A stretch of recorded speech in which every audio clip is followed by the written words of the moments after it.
Hello. और कैसे हो आप सब? उम्मीद करती हूँ आप सब ठीक होंगे। एक्चुअली टीचर्स डे के बाद मैं कोई और वीडियो अपलोड नहीं कर पाई क्योंकि एक्चुअली हमारे बच्चों के एग्ज़ाम चल रहे थे तो हम लोग काफ़ी बिजी थे। सो आज मैं एक नए वीडियो के साथ आपके सामने आई हूँ। तो इसमें कुछ पेरेंट्स के काफ़ी हमारे पास जैसे कॉल्स आते हैं या हम लोग बात करते हैं तो उनकी काफ़ी प्रॉब्लम्स होती हैं रिगार्डिंग बच्चों की सिटिंग के, या उनको रीडिंग राइटिंग में कुछ प्रॉब्लम आती है, बच्चे कॉन्सेंट्रेट नहीं करते। तो उन सारी प्रॉब्लम्स को आज एक छोटा सा, मैं प्रॉब्लम का सलूशन तो नहीं कह सकती, कुछ टिप्स आप लोगों के साथ शेयर करना चाहती हूँ।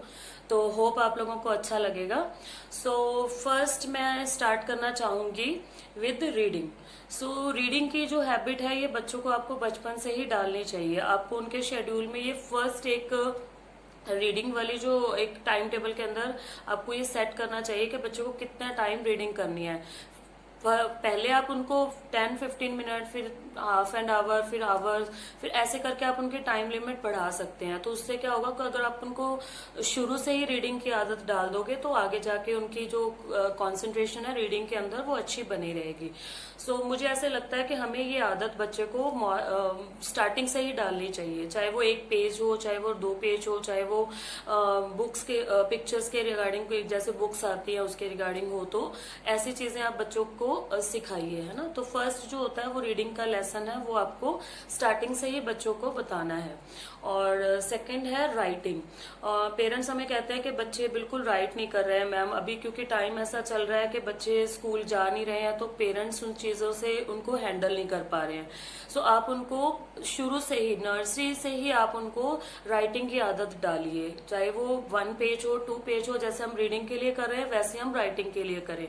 चाहे वो कुछ आप ऐसी वर्कबुक्स लेके आ सकते हो जिनके थ्रू उनकी हैंडराइटिंग भी अच्छी हो जाए और वो उनको लिखने में भी अच्छा लगे, है ना। तो बहुत सारी आजकल अट्रैक्टिव बुक्स आती हैं जिनके थ्रू आप उनको लिखना सिखा सकते हो।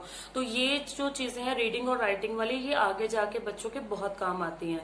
और जब इनकी क्लासेस का स्टैंडर्ड बड़ा हो जाता है तो उनको कहीं ना कहीं वो चीजें बहुत हेल्पफुल हो जाती हैं।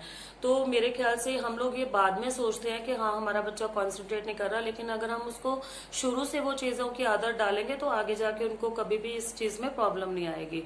सो फर्स्ट हो गया रीडिंग, सेकंड हो गया राइटिंग एंड डू। ये नहीं है कि हमने जैसे आपको बता दिया या आपने किसी से सुन लिया तो आपने उसको बोल दिया कि हाँ बेटा तुमने ये करना है। आपको उस चीज को इम्प्लीमेंट करना पड़ेगा, आपको उसका एक रूटीन बनाना पड़ेगा, है ना। तो उस आपने डेली चेक करना है कि उसने 1 पेज किया, 2 पेज किया, 3 पेज किया। रीडिंग अलग से करनी है, राइटिंग अलग से करनी है। सो आपको इन चीजों पे बिल्कुल ध्यान देना है। ये नहीं है कि आपने अगर सुन लिया तो आपने बोल दिया हाँ जब भी टाइम मिलेगा करवा दें। एक शेड्यूल आप सेट कीजिए बच्चे का जिसमें आप उसको वो चीजें करवाएं, ताकि बच्चे को भी पता रहे कि वो टाइम मेरा स्टडी का है, वहां मैंने रीडिंग करनी है, वहां मैंने राइटिंग करनी है। ओके, सो नेक्स्ट है एक्टिविटी। सो रीडिंग, राइटिंग और एक्टिविटी आप लोगों के लिए मस्ट है। एक्टिविटी में ये नहीं है कि आपने बच्चों को वर्क करवा दिया तो ये एक्टिविटी होगी।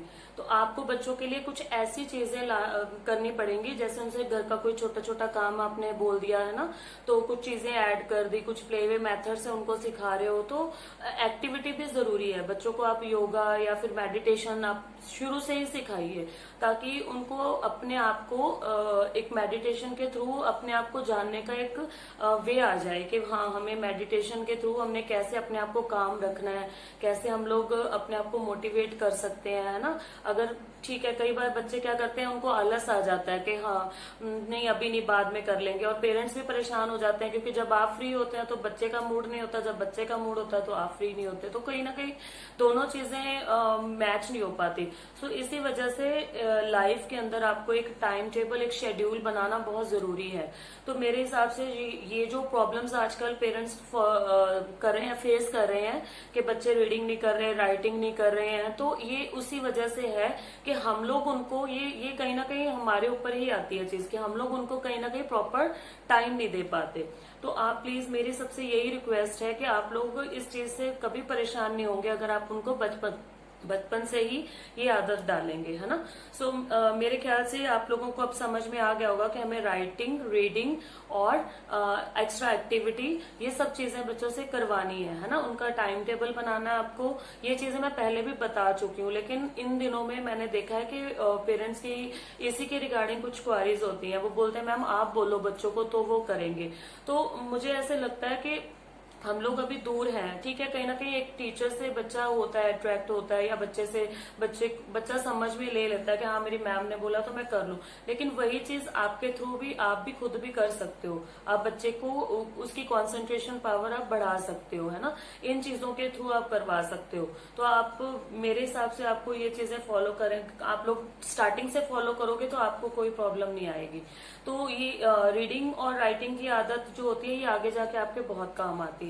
जब बच्चे बड़ी क्लास में जाते हैं तो उनको समझ में आता है कि हमें राइटिंग अगर हमने स्टार्टिंग से की थी तो इसलिए हमारी राइटिंग काफी अच्छी हो गई है, हैंड राइटिंग इम्प्रूव होती है उससे, और उससे एक स्पीड बन जाती है बच्चे की लिखने की, है ना। अब जैसे आप देख रहे हैं कि ऑनलाइन क्लासेस चल रही हैं तो बड़े बच्चे ऑनलाइन एग्जाम दे रहे हैं। तो ये अगर वो स्टार्टिंग से करते हैं तो वो आगे जाके उनको प्रॉब्लम नहीं आती।